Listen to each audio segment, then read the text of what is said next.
Hello everyone, welcome to this NatSpec Tech Ability webinar. Very excited today to be talking about accessible gaming. We are here as ourselves, Phil McIntyre and Neil Beck, Assistive Technologists at NatSpec Tech Ability. And we're very happy today to be joined by Simon Barnett, who's the SEN Multimedia Tutor for National Star, and Josh Reeves, who is founder of the Don't Call Me Special disability rights campaign and a real big fan with a lot of knowledge on computer gaming. So good morning, Simon. Oh, good afternoon, Simon. Hey Neil, how are you? Good afternoon, yeah. That's fine. Could you tell us a little bit about yourself? I'm a tutor here at the National Star College, and multimedia is my thing, my bag, and working with young people with disabilities and helping them access a range of technologies to enhance their lives. And one of those technologies just happens to be gaming, which at the moment we're having a fantastic time with. My students are loving it, especially some of the things we're going to talk about during this presentation. Great, and Josh, welcome. Hello, welcome. Thanks. My name is Josh Reeves, and I'm a disability rights campaigner. And part of my role is to influence politicians to create change for disabled people out in the community. I just love gaming and basically spreading awareness on why it's important for disabled people to game. Okay, great. Thanks, Josh. It's great to have you both here. So we're going to go through the slides today. If you've got any questions, please put them in the questions or the chat bar on the right-hand side. We'll either take questions throughout or at the end, depending on when they come up. We've put the handouts in the handout section down there, so you should have a PDF which will have all the links that we're talking about, so you should be able to access all of that.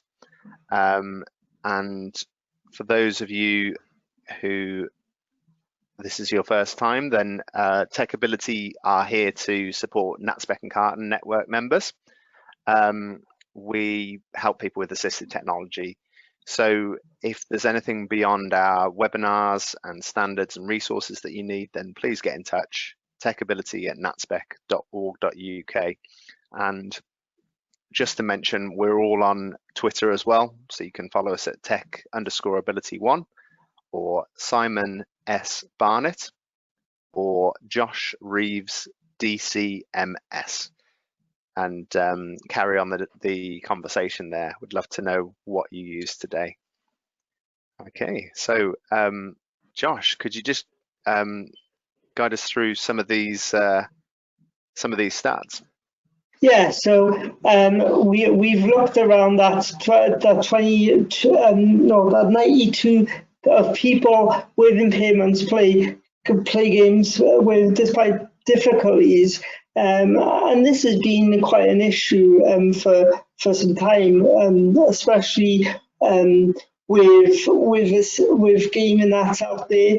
But if you look at current gaming now, we are hoping to that to be improved in the future, but it's hard for people with impairments to play because it's about trying to get that technology out there, and to basically get Microsoft and Sony to get that as their main controller or as their second controller for disabled people to play, so you can adjust how you play, really.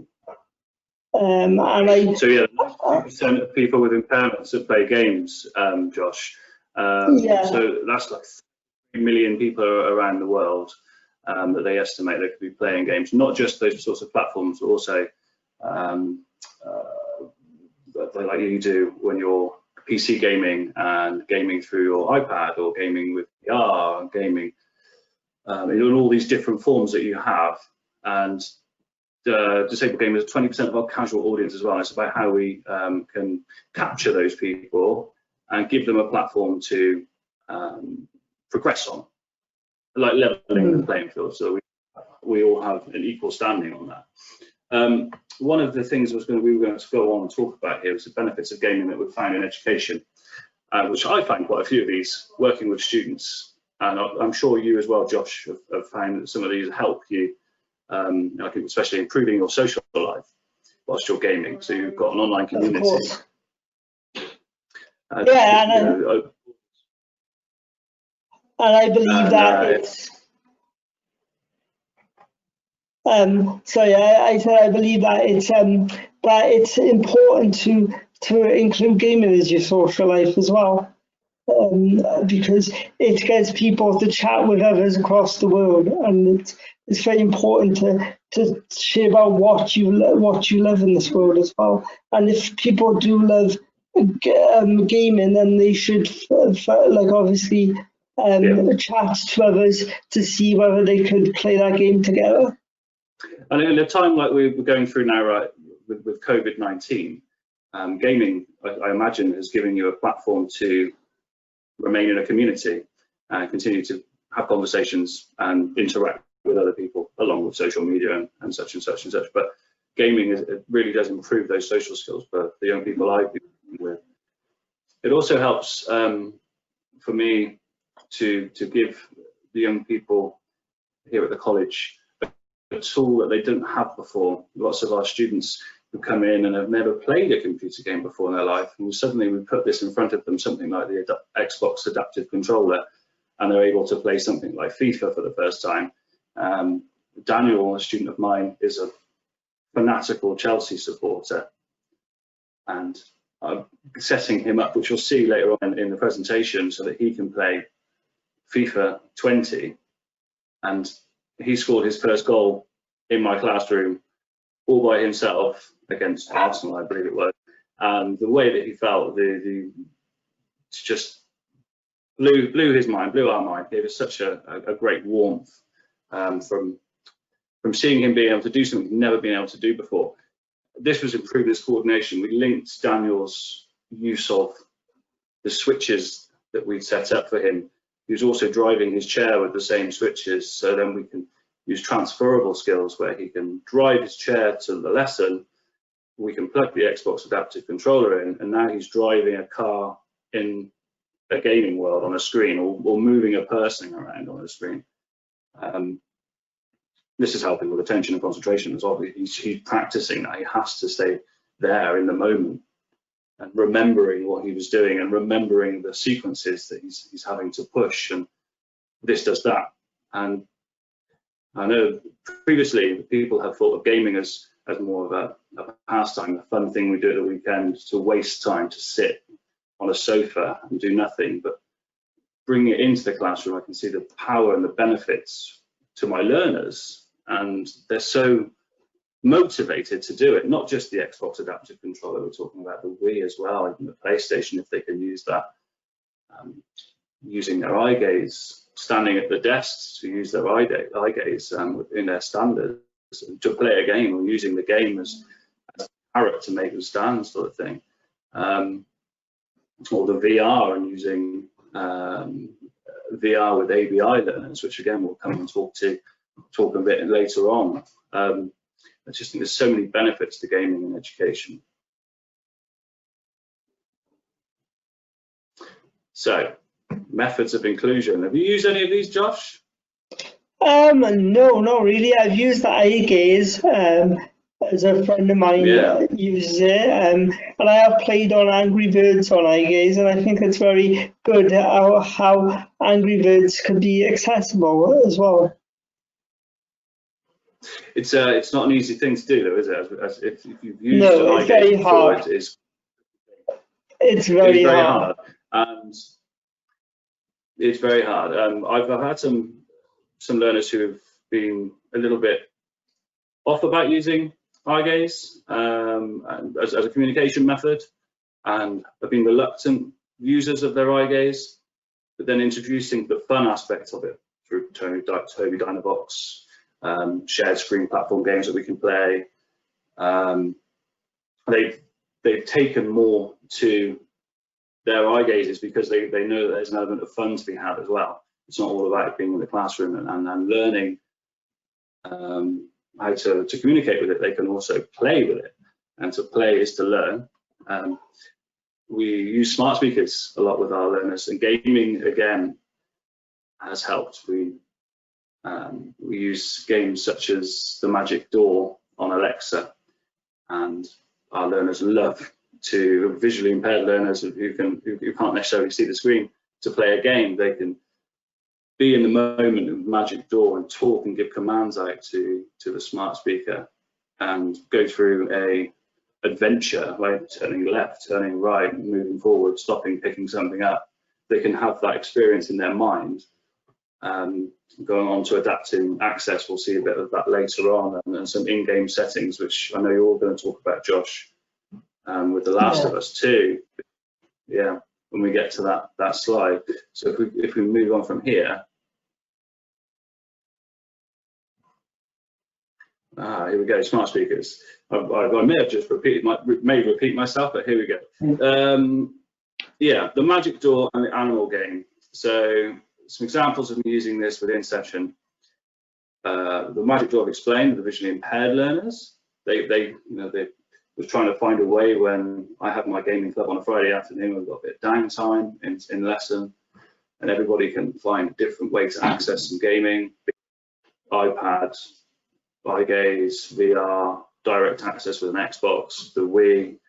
We have a lot of fun in the room, and then learners with visual impairment come in, and to be able to sit in a room with something like an Alexa or Google Home and answer questions, ask questions of the Alexa, or play that role-playing game, and just disappear into another fantasy land for an hour or half an hour, have that escapism, is fantastic for them. It's also been helpful with their speech. If we can go back just a sec there, their speech as well. The animal game, just quickly, I want to touch on that. The animal game, if you haven't tried this, try this. Ask Alexa to play the animal game. Think of an animal, 20 questions. It's really good, motivating. Learners love it. They think of, say, a crocodile. It'll ask what type of skin does it have? How many legs does it have? Is it nocturnal? It's educational as well as descriptive game. It's really good. And the Alexa Skills Builder, once you get to a level where you are comfortable and you're able to start programming your own Alexa game, which is quite tricky in its own right. Yeah, eye gaze. Again, we've got lots of eye gaze learners here, and with the outset of the outbreak, we've been trying to find ways to work with our learners who've got eye gaze and they're at home. We're using the platform Teams here, which has its benefits and has its disadvantages. One of the things we've been able to do is share screen, which I'm sure you've all seen before. And I've been sharing screen with my eye gaze learners, bringing in different resources onto the screen, making them fun and engaging, from places like Maths Frame and Doorway Online. And then, you know, as fun as bringing on a website that has battleships on it, and they can use their Microsoft controls to click in the screen and click on a coordinate and blow up my ships. Well, I can do the same for their submarines. Yes, and Toby, again, we go on to that website and the special effects website. They're doing a lot of work with the guys with the eye gaze platform and special effects. A company which I'm sure you are aware of, we just want more of this sort of work to be happening around people of gaming. Sorry, just got something popping up on the screen there. If we go on from there, I can probably do this myself, but this is my first one, so I do apologise. Yeah, share screen. There you go. I've just mentioned these two. I would have a look at these resources. They're really, really great. And there was a great amount of fun to be had with Maths Frame. They were based around platform games or shooting games or sport games, which the learners that I've definitely shared the screen with are enjoying, and there's always an element of maths with it. So they have to answer a question before they could get their reward of firing a bow and arrow or putting a ball in or shooting at a goal. So there's the element of play and the element of learn, which has been fantastic. And the same thing for Doorway Online. Okay, so adaptive access. Now, this is something you and I were talking about, Josh. I've used the Logitech Adaptive Gaming Kit. I've got 2 of them here at the college. Absolutely fantastic. Such an inexpensive way to tailor a control to a learner really, really quickly, see what movement they have, find out the game buttons that you need to use, maybe the trigger, how to walk, how to jump, how to traverse, how to open things, and setting switches up for our learners really quickly with the Adaptive Gaming Kit, which works really well and made for the Xbox Adaptive Controller. I do go on about the Xbox Adaptive Controller a lot because I think it's amazing. I just hope that everybody else starts buying into it, and the other companies, like you said, Neil, make their own versions. Yeah, what's the price of that, Simon? Do you want to share with everyone? The price of it. So the Xbox Adaptive Controller is the same amount as a standard controller. So 50, 60, 70 pounds. So what's really special is the Adaptive Gaming Kit from Logitech is 90 pounds. And I think it might even be cheaper now. And you get 12 switches in there. As we know, if you try and buy a switch from various places, nameless, they're not cheap things. They're quite expensive things. You get an awful lot for your money in this kit. And also you get trigger sensitive switches. You'll see at the bottom there is trigger sensitive, like the back triggers on the controller. Yeah. So let's just have a little look at that. That's cool. We go to the next slide. Now, here there are some enabling inclusion. There are some videos I'm going to show you if I can work out how to share my screen with you. Just on the right hand side there, this is the Xbox controller which I'm using. And I will just come in and just talk about the Xbox Adaptive Controller just briefly. On the back, all of these little ports. Oh, where have we gone there, Neil? Hold on, I'm just I'm giving you control so you can share your screen as well. So I'm just going to make you the presenter. Okay. Yeah, there we go. Okay, so now you can share your screen for the video. Brilliant, got it. Let's see what we've got here. Right, okay, so this is the Xbox Adaptive Controller.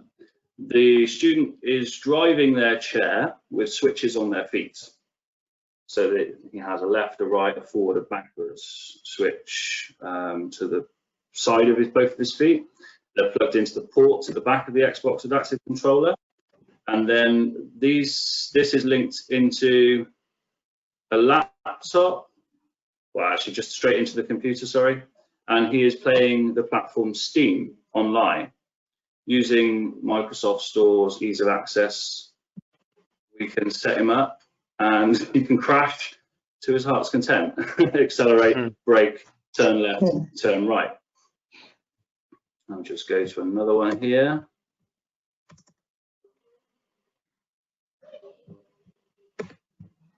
All right, so I spoke about Daniel before. This is in my classroom. This is very early on when Dan was learning how to play FIFA.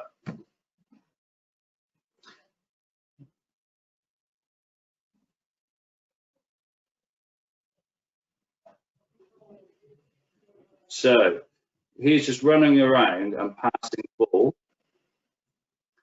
And you can see here, this configuration where we've put the switches in a way where he has up, down, left and right on a D-pad.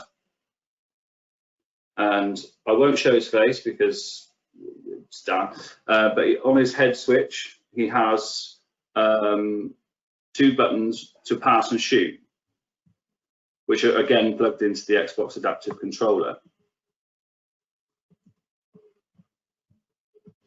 Now, let me just go back, play that one again. Here, we have the Xbox Adaptive Controller plugged into one of our very early prototype joysticks. So this is putting out a digital output, not an analog output, and plugged into the right port in the Xbox adaptive controller with the right button mapping enables a student to replicate their driving on the screen to drive in a game. I wouldn't get in the car just yet, but he's having a lot of fun driving the car freely as he wants, which he'd never done before. Okay, right. Neil, you can take back over if you like. Bring back up the slides.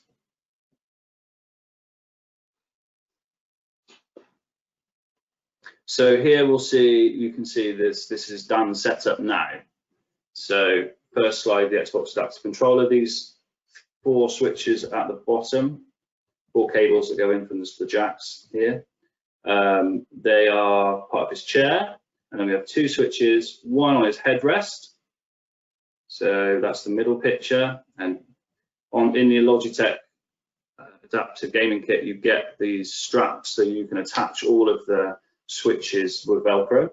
They also have Velcro that go on the back of the switches, and you can number them and put colors on them if you wish as well. And the third picture along is Dan's new setup. So he has the buttons a lot closer now, so he can rock his hand in between there, and that's his D-pad, directional pad. And just to the left-hand side now, that's his new shoot button. So he was hitting shoot and pass and getting them muddled up. So we've isolated pass to the head switch, and shoot is now a big button on the left-hand side. We go to the next one. Okay, Josh, The Last of Us. So yeah, The Last of Us actually popped up as the most accessible game of all time, which is really great to hear, and fair play on Sony's part, as we haven't seen a game like this before, where people with visual impairments can play, and there's different settings on there that you can do to fit your requirements, and yeah, so I just feel like if the Last of Us 2 with that game coming out, I hope to see that there will be many games like that with added features in there to suit your needs in the future. Because when I hold a controller, let me just get one up the top right here now just to demonstrate. So I've got my Xbox controller that I use for my PC at the moment, and I can't press the left trigger when I play, because I usually use my left hand to use the joystick to move around, but I can't seem to hold the left trigger at the same time. So I tend to pray and spray at my enemies, really, without targeting at them. So I usually miss and get shot. So there's many death than kills, really. So my ratio online is terrible. But no, I hope that there will be more accessible parts in the future. And with these settings, that I'm looking forward to playing it. I haven't played it yet, but I'm looking forward to seeing what The Last of Us 2 has got in store for me as a disabled person as well. And it needs to be a starting point as well when people go and develop these games, that they're making them accessible as the initial thought, not the afterthought, which is good with The Last of Us 2, which is you have this built in. The link that was just in the previous one, I compel you to watch that. It's very yeah, it's a tearjerker. The chap Steve, who plays the game and is visually impaired, it's very good. Get very good viewing. So we'll go to the next slide. Thank you. Yeah, so which we just spoke about Last of Us 2. There's a few links here as well which talk about the ease of access settings within the Xbox One. Find some of these very good: magnifier, narrator, audio description if there is one. You can change the contrast, you can have captioning, and then you can go into the controller and set up and remap your control buttons. Like Josh was just saying, he can't push the left trigger. You can remap your action to be a different button. And if you have the Xbox adaptive controller, you can plug a switch in and make any of those buttons do whatever you want. There's also two big buttons that come as standard built into it. Those two big black circles are big buttons, so you don't actually need to buy buttons to start with. Okay, next slide. Okay, so another platform of gaming. I'm not sure if you've done any of this yet, Josh, but another platform of gaming I'm using. I tell you, VR ain't that great when you've got a wheelchair, because I end up thinking it's in front of me, so I'll move my chair and run over my wires. So yeah, I've done VR before when I was Batman, and I loved it. So like I said, it's just I got tangled up with the wires. So I wish it's going to be wireless soon. The wireless one we have now, we have the Oculus Quest here at the college, which is fantastic. That's cool. This young man, this right hand side here, the young man is using this, and at the moment he has acquired brain injury, and he is also a work skills student. So for his outcomes, we're trying to enable him to work in our bistro. You may see that there's a picture of the game here, which is Job Simulator, and that's cool. We wanted to touch on this. We wanted to see if this was something that was possible. And the way that this young man learns is through errorless learning. So we can't tell him that he shouldn't do something. We should do it this way. We should just tell him the right way to do something and keep repeating the right way to do something. So he needs to learn in an errorless way. With the freedom that the VR gives him, he is able to be inside an environment which would be dangerous for us to allow him to learn his own way.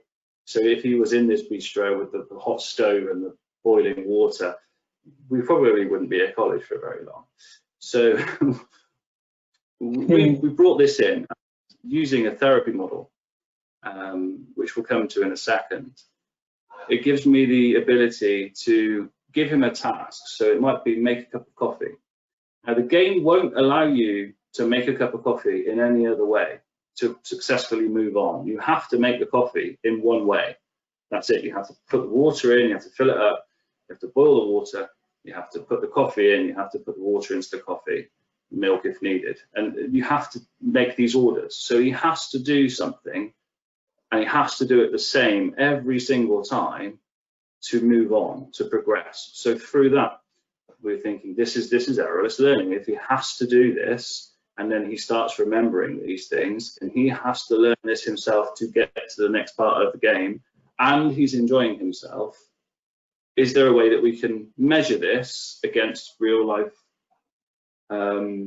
scenarios? So working the bistro. So if we move on a slide. We're coming to the last 10 minutes of how much we usually present. I think there's some really good stuff here, so I think we're going to let it overrun. Apologies to any attendees who have to leave, but we will make sure that this is recorded if you have to dash. But I think we're all agreed there's some really valuable stuff here, so we'll keep it running. Okay. So yeah, so I was just saying we wanted to find if there was a way. So I discussing with the therapy teams at the college, occupational therapy, and with speech and language department, and they introduced the therapy measure. On the right hand side here, I can send this to Neil, and Neil can send this out. This is our assessment that we're going to be using. It's an ongoing project. So talk about familiarization, our baseline, rehabilitation sessions you might be going, any reassessment that we might need to do, and then how that all fits into real world scenarios. So how long did it take him to complete this specific number of tasks, and length of time it takes the task to be done in real life. So if we have the task in VR, make a cup of coffee, let's go make a cup of coffee in the Life Skills Kitchen. How many errors did you make in VR?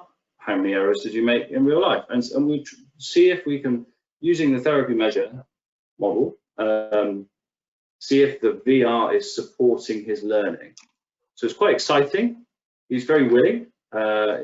He's not been doing it against his will. He loves to do this. And unfortunately, we were going to present this year, some of the results that we became, but obviously COVID came along and changed that for us. But the results and the project will come out in due course, and I'll be able to share that with you. Okay, we'll go on a bit now.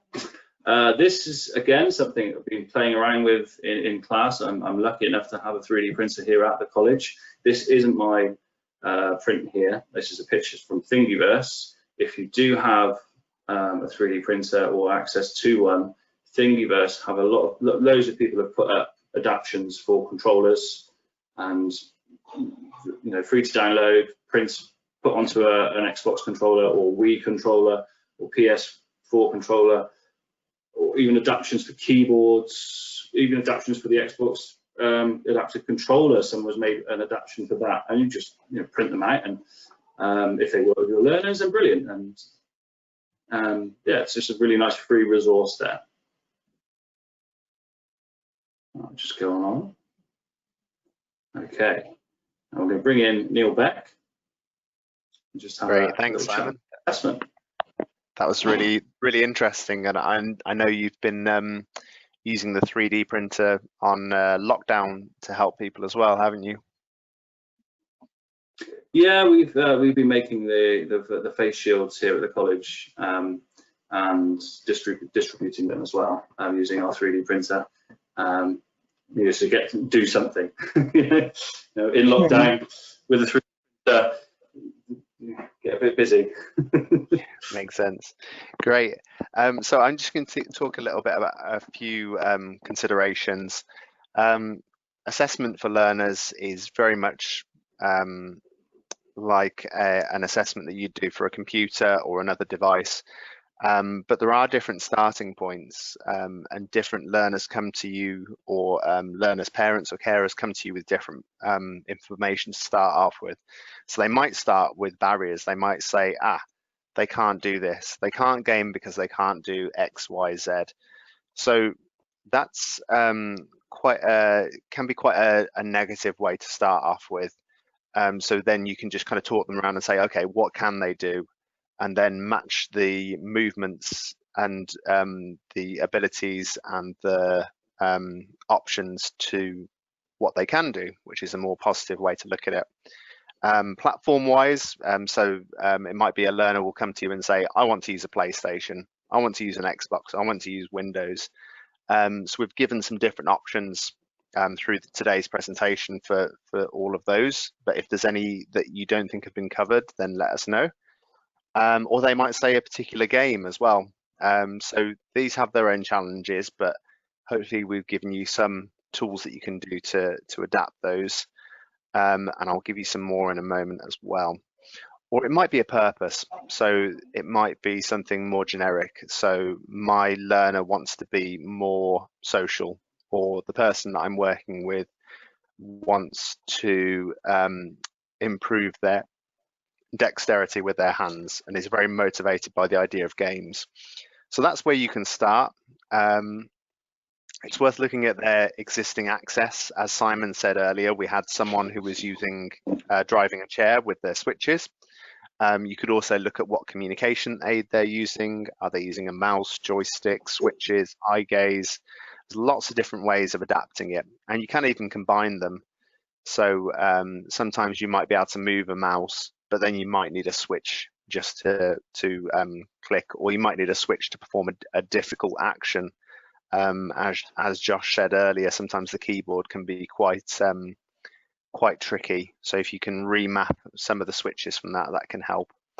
And of course, there's in-game settings, as we mentioned before with Last of Us, with some really good visual options, subtitles, and key remapping So taking a key and making it a different key so you can access it. So those are the main things that we're looking for that are a little bit different with an assessment. Just to mention a few key points, on PC gaming, you generally use a keyboard or mouse, but you can, as we said, remap those keyboards to switches. There's a free product that Smartbox have provided. This software is really useful, and it's Switch Driver 6. And it just means that anything you can do with a keyboard, you can do with a mouse. And then if you start to consider that when you use the tab key, you can move around, and with the space key and enter and things like that, you can do different commands on YouTube videos. Suddenly it starts to recreate a lot of the things that you can do with a keyboard just with some switches. A few points on Apple gaming. They've actually started to step up their game a little bit more. They've got support now for controller button remapping, haptics, which is kind of movement feedback, as is Rumble, like the Rumble feature. You can use motion to control things as well, which can be accessible for certain learners. And finally, you can use keyboard and mouse, which is quite exciting. You can also use switches, and this is with the inbuilt Apple accessibility features. If you're interested in this, let us know, because we can always do a short session on specifically on Apple accessibility features. Yeah, and the link there will take you through to an article talking about the updates with Apple accessibility in gaming. There's a really useful resource that I found when I was doing a bit of research, and it's Game Accessibility Guidelines. Now, I've just pulled out some key ones that are around vision. So it's things like ensuring no information is conveyed by a color alone. If the game uses a field of view, set an appropriate default for the expected viewing environment, which means start off looking where is kind of acceptable. Using an easily readable default font size in the game, simple clear text formatting, and there's a lot more in that. So I'll just take you to the website and show you what it looks like here, because this is something that I think, although it's created for game designers, it's actually quite useful for you to know what is out there. So it starts with basic, intermediate, advanced, or full list. And if I scroll down, it categorizes these into motor, cognitive, vision, hearing, speech, and general. So this is a really good way of actually looking for things that will make a game more accessible for you, so you know what to look for when you're doing this. There's a lot more resources there. It's quite a useful resource, and they're adding to it all the time. So really useful. Okay, just take you back to the slides. There we go. Okay, and sorry, just having some problem with the slides here. There we go. Okay, so just talk through some different community resources we've got here. As Simon mentioned earlier, we've got specialeffect.org.uk, who specifically work with learners with disabilities to make it more accessible. There's a useful website called Can I Play That, which reviews. Yeah, really useful. Is it really? Okay, that's good. That's good. It's really good. Follow them on Twitter as well. They're very good. Okay, fantastic. Okay, cool. And also Twitch.tv, and I've put a specific one there called Able Gamers. So Twitch, Josh, did you want to talk to us a bit about Twitch and why that's good for people with disabilities? Yeah, I think it's good for disabled people to obviously go online and show how you play that game. I was on Twitch before, but I feel like the way it's good to be on Twitch is because you're also telling people that disabled people can play, and that is a good thing to show people, because I've been in a lot of games myself where they're like, "You're actually disabled? Can you actually play?" I'm like, "Yeah, I can play." And so I think that Twitch and Mixer and them applications benefit, because it actually shows you playing that game, and that you can play that game, and it'll bring more people to be confident with disabled people when playing the game as well. So yeah, I think that when it comes to the community of Twitch, I think that Twitch tends to has got their famous people out there at the moment. Can't figure out any names on the top of my head, but I know that there's not enough disabled people out there on Twitch. Yeah. Josh, can I just ask, for someone who's never done, if someone had never heard of Twitch before, could you talk us through exactly what it is? Yeah, sorry about that. Twitch is a live stream gaming application or website, and you can go on there and do what we are doing now with the podcast, but play games. So you can either use a game capture video, or if you've got Xbox Connect, you can put your face on there while playing a game. You don't have to put your face on if you are shy to the camera, but it is a good way to show people what you look like, and it gives people a better community, and people like to speak to you then about what stuff have you done in that game. And it's always good to watch walkthroughs and multiplayers, because if you can't afford the game, you can watch the person. So I feel like if more disabled gamers was on Twitch, then I bet that more disabled people would actually want to try gaming, because they can see them doing it, and why can't I, basically? And so yeah, I think maybe I should if I'm not too busy, but I'm always busy, so that's my problem. Well, that's it, isn't it? Great, thanks, Josh. I think that's really interesting, because it's I think at times like these, when a lot of people are kind of on lockdown and it's quite hard to socialize, it's a good way of socializing where there isn't the intensity of video calls, because that can be quite on the spot, and you have to always be kind of filling the space. Whereas this, you can be just doing things and chatting away, and I think there's been a real kind of community built up around it, and hasn't there? Yeah, definitely. It's getting popular by the day anyway, so people are more likely to know about it. Okay, great. Thanks, Josh. Great.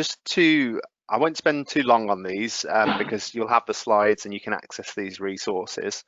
But just kind of talking about, if you're an organization, then it's worth looking at having a code of conduct and acceptable use policies for students and staff, looking at filtering and monitoring, student engagement, reporting, and I'd say probably risk assessments as well, depending on the learners. If we just take a little bit of time to make things safe at the beginning, then the learners can kind of crack on and get on with the enjoyment side of it. And of course, that's very different to if a learner decides to independently play a game, or whether the college is actually providing that support.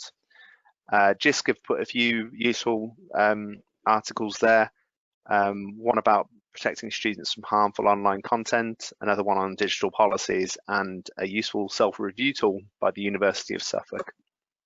And if you're looking at things more as an individual or as a parent or carer, then the NSPCC has some really useful resources. And there's one specifically there. You can see online games, but there's also live streaming and online video apps there.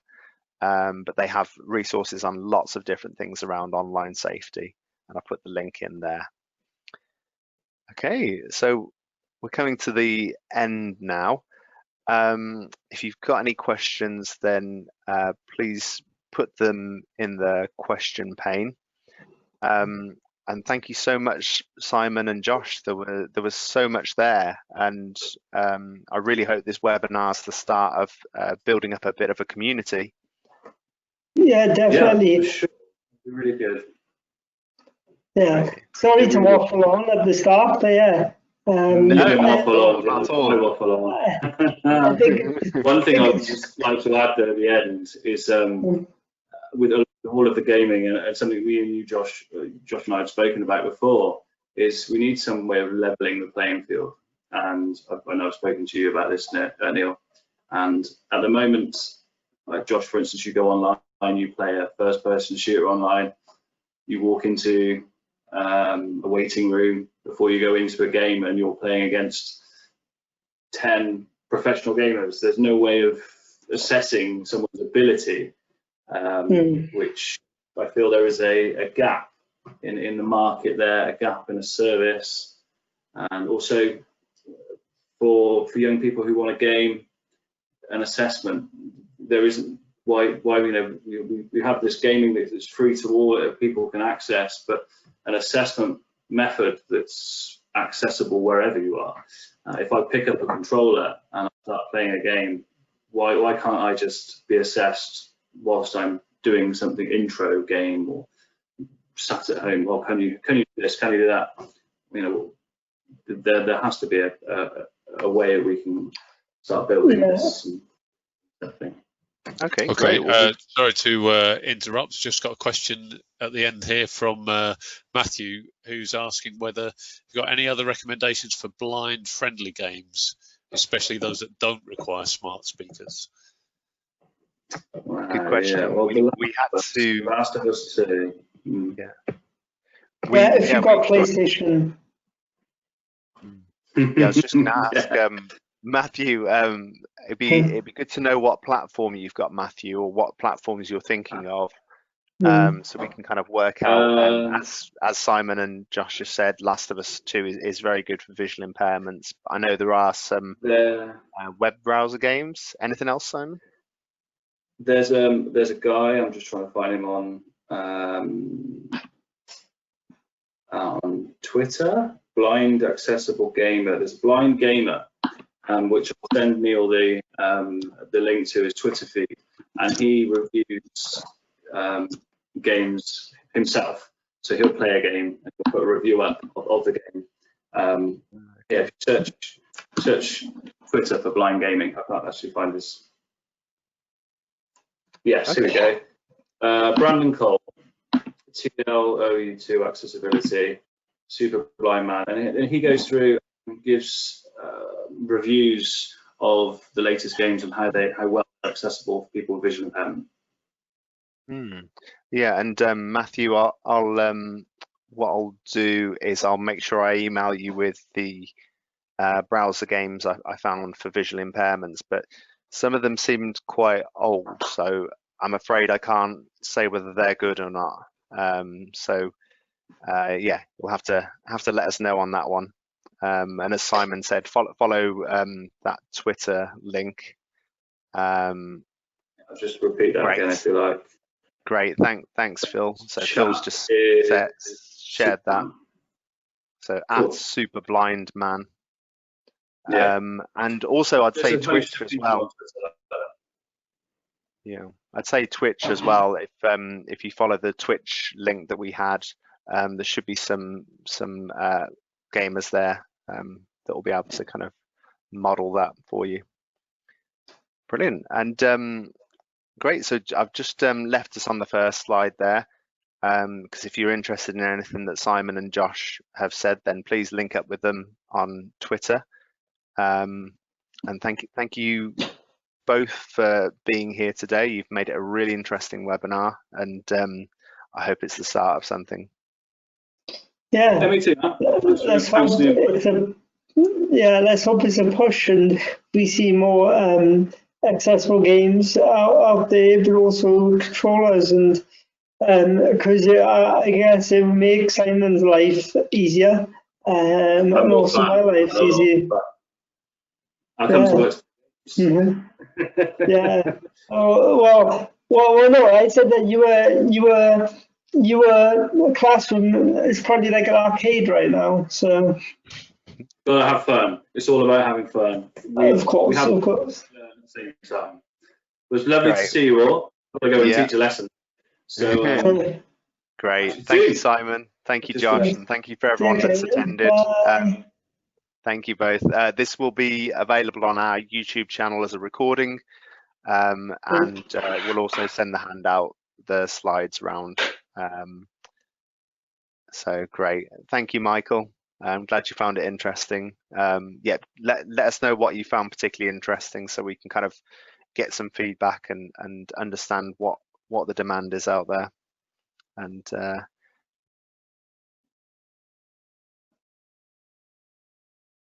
yeah, we'll end it there. Great. Thank you, everyone. Stay safe, everybody. Bye. Take care. Bye. Yeah, bye-bye.